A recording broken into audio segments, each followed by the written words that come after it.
할렐루야. 주님의 평안이, 주님의 기쁨이, 주님의 은혜가 예배하는 우리 모두에게 누려지기를 주님의 이름으로 축복합니다. 어느 할머니 권사님이 방구석에서 조용히 이렇게 기도했답니다. 하나님, 우리 가족 모두 구원받게 해주세요. 우리 가족 모두 구원받게 해주세요. 계속 이렇게 기도하는 할머니의 기도를 초등학교 1학년 막 들어간 어린 손녀가 거실에서 이렇게 들었습니다. 어느 날 이 손녀가 하나님, 우리 가족 구원받게 해주세요 기도하는 할머니 옆에 가서 자기도 두 손을 모으고 이렇게 기도하더랍니다. 하나님, 저는 구원 말고 1억 주세요. 웃자고 제가 지어낸 이야기인데요. 집에 가서 생각해 보시면 웃음이 날 것 같습니다. 구원, 우리 모두는 구원받은 하나님의 백성인 줄로 믿습니다. 구원받은 줄로 여러분 믿으십니까? 1부 때는 이 질문에 아멘이 작아졌는데 2부 때는 커졌네요. 감사합니다. 많은 사람들이 교회에 다니면서 많이 듣는 단어 중에 하나가 바로 이 구원이라는 말일 겁니다. 그런데 막상 구원 받았습니까? 구원이 뭐지요? 라고 물어보면은 명확하게 대답하거나 설명하지 못하는 경우도 많습니다. 뭔지는 아는데 말로 설명하기는 어려운 그런 것 있죠. 기독교에서 말하는 구원은요, 죄와 사망에서의 해방이고 하나님과의 관계의 회복을 의미하는 겁니다. 단순히 믿고 천국 가는 천국 티켓에만 머무는 것이 아니죠. 삶 전체가 다 변화되고 영원한 생명으로 들어가는 출발점이라고 할 수 있습니다. 완성이 아니라 출발점이라는 것을 여러분 꼭 기억하시기를 바랍니다. 구원만 내고 출발할 수 있으니 얼마나 저렴하고 값진 은혜인지 모르겠습니다. 그렇다면 왜 우리에게 이 구원이 필요한 걸까요? 성경은요, 로마서 3장 23절에서 이렇게 말해주고 있습니다. 모든 사람이 죄를 범하였음에 하나님의 영광에 이르지 못했다라고 말이죠. 인간은 본래 하나님의 형상대로 창조되었습니다. 그런데 죄로 인해서 그 형상이 깨어지고 하나님과의 관계가 단절되죠. 이 죄는 단순한 잘못된 행동을 넘어서서 하나님 없는 삶을 선택한 결과이고요. 그 대가가 바로 깨어짐, 영적 사망이라고 할 수 있습니다. 그렇기 때문에 모든 인간들에게 이 구원이 필요한 것이고요. 그것은 스스로의 노력이나 선행으로는 이룰 수가 없습니다. 예수님은 죄 없는 분이지만요, 그런 우리의 죄를 대신해서 십자가에서 죽으셨고 예수님의 그 죽음은 죄에 대한 완전한 대속이 되었습니다. 값을 치러주신 거죠. 그래서 요한복음 3장 16절에서는 우리에게 이렇게 말합니다. 하나님이 세상을 이처럼 사랑하사 독생자를 주셨으니 이는 그를 믿는 자마다 멸망하지 않고 영생을 얻게 하려 하심이라. 아멘. 이 말씀은 예수님을 믿음으로 구원받는다는 우리 기독교의 가장 중요한 선언이자 믿음의 고백이라고 할 수 있습니다. 이 구원에는요, 우리가 아는 그런 구원의 덩어리가 아니라 객관적인 구원과 주관적인 구원으로 구분해서 우리가 생각해 볼 수가 있는데요. 객관적인 구원은 예수님께서 2000년 전에 우리의 죄를 짊어지시고 십자가에서 죽으신 사건입니다. 이로 인해서 우리는 구원받을 길이 열렸습니다. 즉, 하늘 법정에서 예수님께서 십자가에 죽으신 죄값을 내셔서 이제 너희들은 이 죄값, 피값으로 인해서 죄의 용서받았다라고 선언받은 거죠. 그러면 주관적인 구원은 무엇일까요? 그것은 우리 각 성도들에게 임하는 사건입니다. 성령께서 우리를 불러주시고 깨닫게 해주시고 인도하심으로 우리 각자가 그 예수님의 십자가의 대속을 믿음으로 구원의 길에 들어가는 것이죠. 비록 넘어질 수도 있고 다시 또 죄를 범할 수도 있지만 날마다 회개하는 그런 생활의 연속으로 성화의 길을 걸어가는 것입니다. 구원이 출발점이라고 말한 이유는 여기에 있습니다. 구원을 받아서 그 죄값을 씻어내고 점점 더 거룩해지는 하나님의 형상을 회복하는 성화의 길을 출발하는 것이기 때문이죠. 지난번 설교 때도 말씀드렸지만 성화는 성결과 같은 의미입니다. 그래서 우리 성결교회 교인들은 특별히 이 거룩해지는 삶, 주님을 닮아가는 삶을 우리 신앙의 모토로 삼는 거죠. 여러분, 성결교회 교인이라는 이름에 큰 자부심을 가져도 좋습니다. 이렇게 객관적인 구원과 주관적인 구원이 있는데요. 사실 이 객관적인 구원은 내가 믿든지 안 믿든지 간에, 즉 나의 어떠함과는 관계없이 2000년 전에 이미 이루어진 사건입니다. 반면에 주관적인 구원은 오늘 내가 믿을 때 누리는 은혜와 관련이 있습니다. 그리고 복음의 진짜 묘미는 예수님께서 이미 이루신 이 객관적인 구원이 오늘 나에게 적용되는 주관적인 구원의 이룰 때에 있게 되는 것이죠. 어쩌면 이 부분은 우리가 교회를 오래 다녔어도 사실 그렇게 많이 들어보지 못한 부분일 수도 있습니다. 그래서 오늘 우리에게 더 절실한 부분이라고도 할 수 있는 것이죠. 성경에서는 예수님의 구원을 오늘 우리의 구원으로 받는 유일한 길이 있다고 말합니다. 그 길이 무엇일까요? 오직 믿음인 것이죠. 믿음이라고 선포하고 있습니다. 그런데 믿을 때 어떤 일이 일어나기에 예수님의 그 2000년 전에 있었던 구원이 오늘 나의 구원이 될 수가 있는 걸까요? 예수님이 2000년 전에 이미 이루신 그 구원의 결과가 오늘 우리가 누리는 구원과 어떤 연결고리가 있다는 것일까요? 오늘 본문을 통해서 그 답을 한번 찾아보려고 합니다. 예수님을 믿을 때 무슨 일이 일어나는 것일까요? 사도행전 2장 38절에 보시면 우리가 회개하여 각각 예수 그리스도의 이름으로 세례를 받고 죄 사함을 받으면 성령의 선물을 받을 것이라고 말하고 있습니다. 따라서 예수님을 받을 때 우리가 받는 게 뭡니까? 성령의 선물을 받는 거예요. 그러니까 예수님을 믿을 때 무슨 일이 일어나는가는 성령을 받음으로 우리에게 무슨 일이 일어나는 건가? 이 말과 같은 말이 되는 겁니다. 그렇다면 우리가 성령을 받을 때 어떤 일이 일어날까요?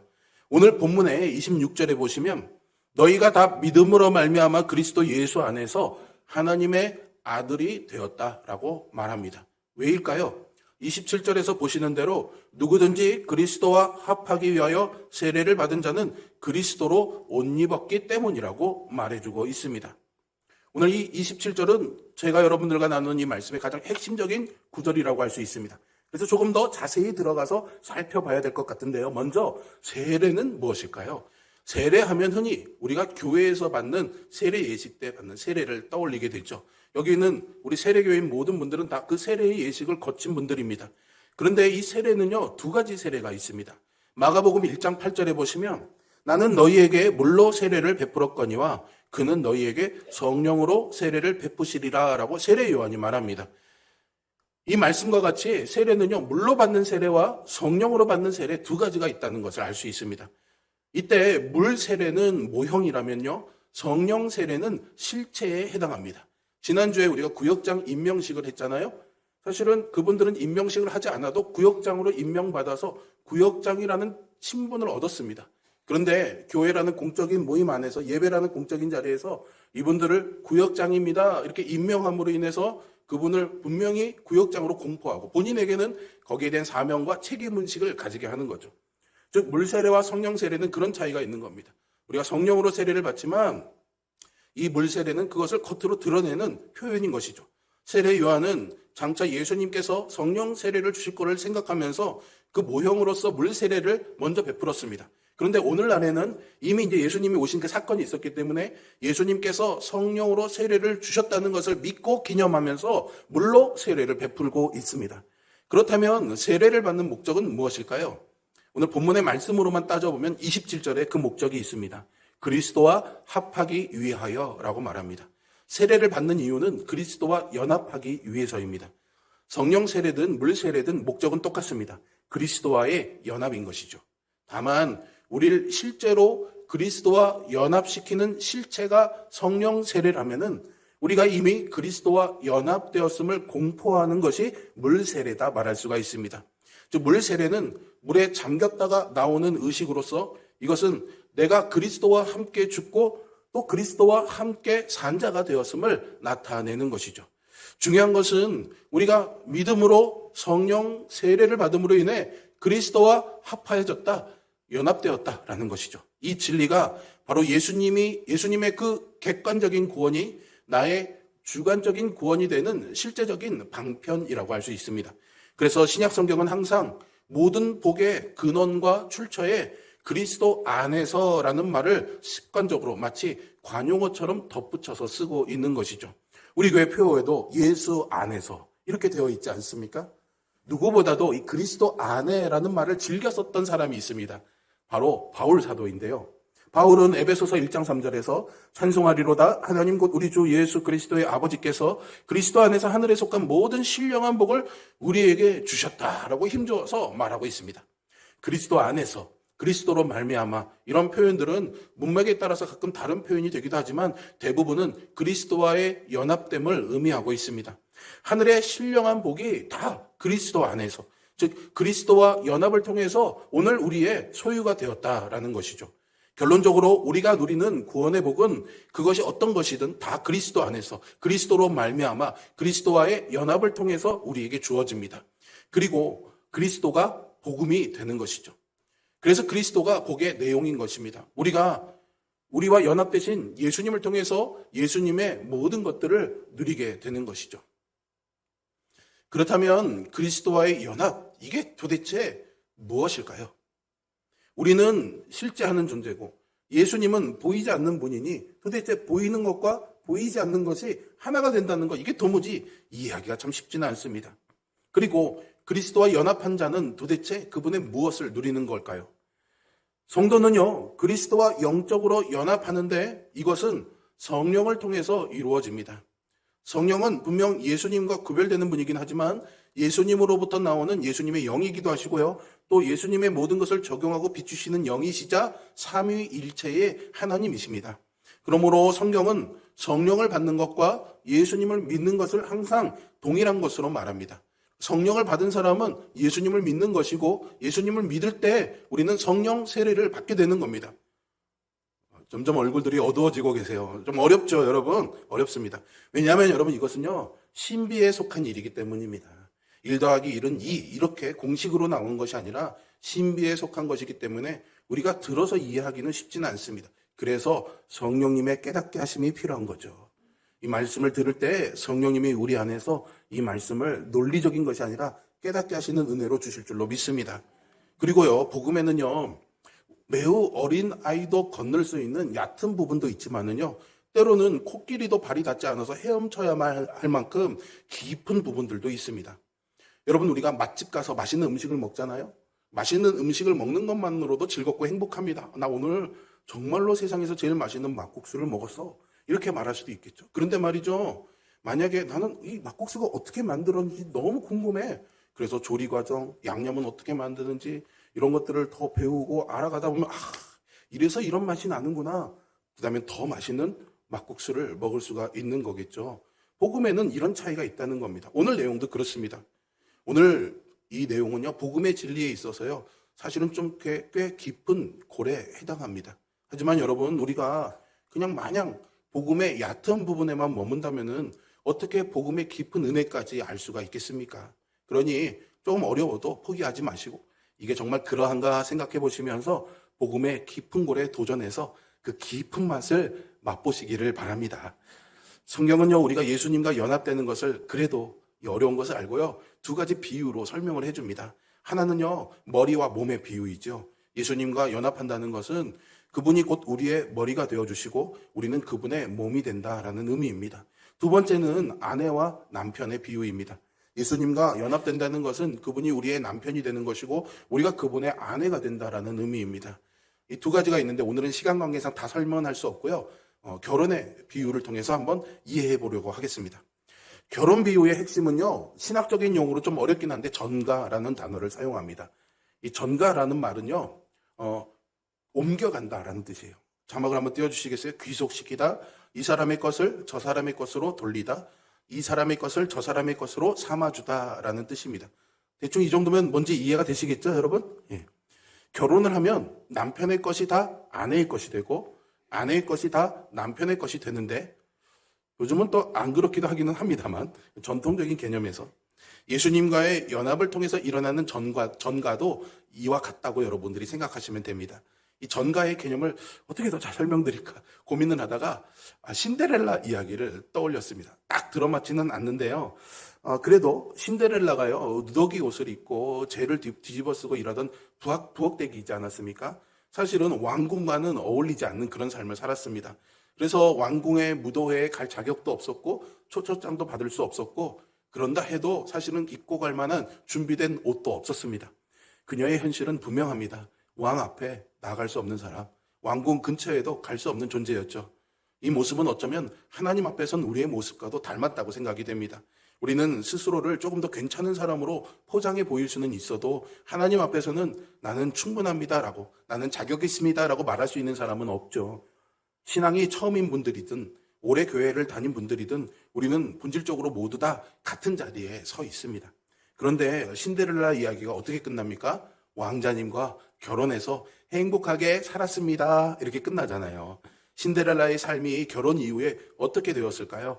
아마 그녀가 과거를 지우고 완전히 다른 사람이 되었을까요? 아니겠죠. 하지만 분명한 것은 그녀의 신분과 미래는 달라졌다는 것입니다.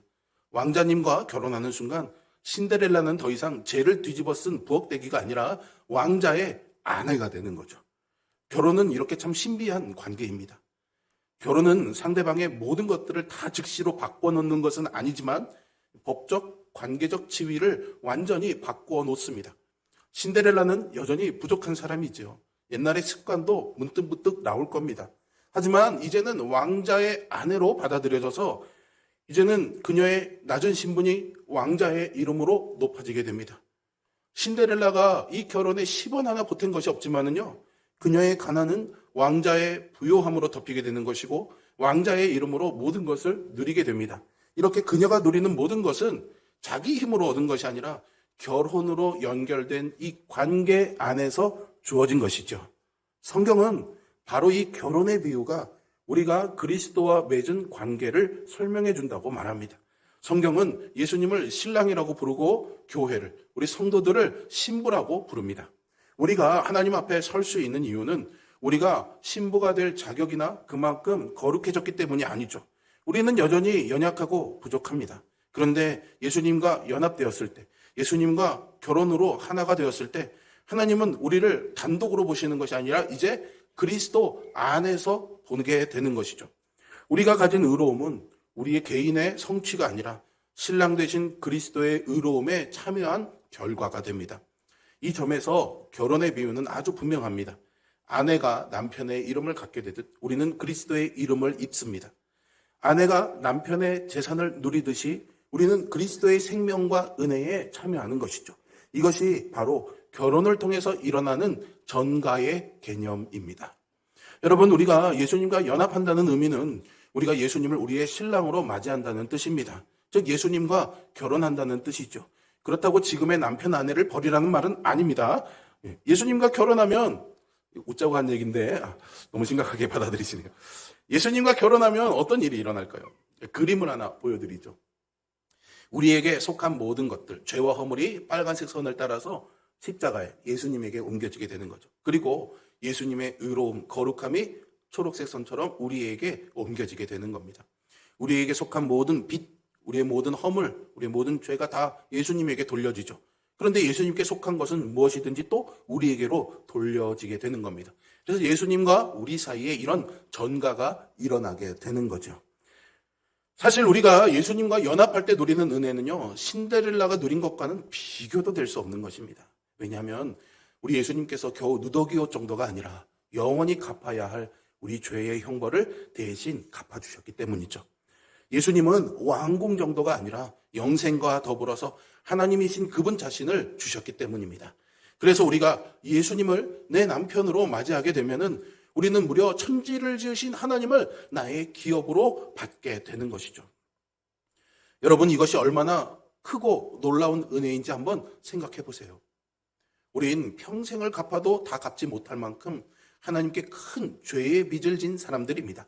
그런데 예수님은 우리가 그분을 믿었다라는 이 이유 하나만으로 모든 죄의 빚을 예수님에게로 돌려주시고 십자가의 보혈로 대신 갚아주시죠. 뿐만 아니라 예수님은 우리가 예수님을 믿었다는 그 이유 하나로 이제 예수님께 속한 모든 것을 다 우리에게 주십니다.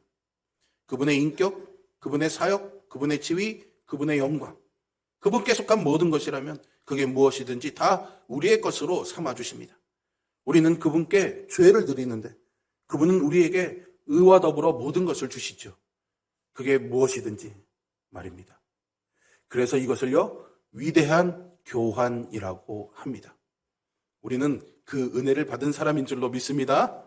우리 옆에 있는 분들에게 축하합니다. 큰 선물 받으셨습니다. 한번 인사하겠습니다. 맞습니다. 우리는요, 예수님을 믿을 때 예수님과 함께 십자가에 못 박힌 자들이 됩니다. 그리고 예수님의 부활을 우리의 부활로 누리게 되는 것이죠. 우리는 예수님을 믿을 때 그분과 함께 죽을 뿐만 아니라 그분과 함께 살아난 자들이 됩니다. 이것을 통해 우린 예수님의 부활 생명을 우리의 생명으로 소유한 자가 됩니다. 그 결과 우리는 예수님 안에서 새로운 생명으로 거듭나게 되는 것이죠. 그리고 우리의 성품은요, 이제 예수님을 닮아가게 됩니다. 결혼을 하면 내 성격대로 사는 게 아니라 부부가 닮아가듯이 말입니다. 우리가 예수님과 연합되었기 때문에 그분 안에 있는 온전한 하나님의 형상이 우리의 망가지고 깨어진 형상을 다시 새롭게 합니다. 그래서 우리는 어느새 예수님을 닮은 성품, 예수님을 닮은 인격, 예수님을 닮은 사랑, 예수님을 닮은 의로운 삶을 살게 되는 것이죠. 이렇게 우리와 연합되어 계신 예수님을 닮아가는 은혜를 성결, 성화라고 말하는 겁니다. 여러분, 성화는요 결코 우리의 자질을 갈고 닦는 노력으로 되어지는 것이 아닙니다. 다 망가지고 오염된 죄인의 형상을 이리 바꾸고 저리 바꾼다고 해도 여전히 망가진 죄인의 형상일 뿐이죠. 여러분, 제가 이 컵에 물을 이렇게 마시다가 아이고야 떨어뜨려서 깨졌다고 생각해 보세요.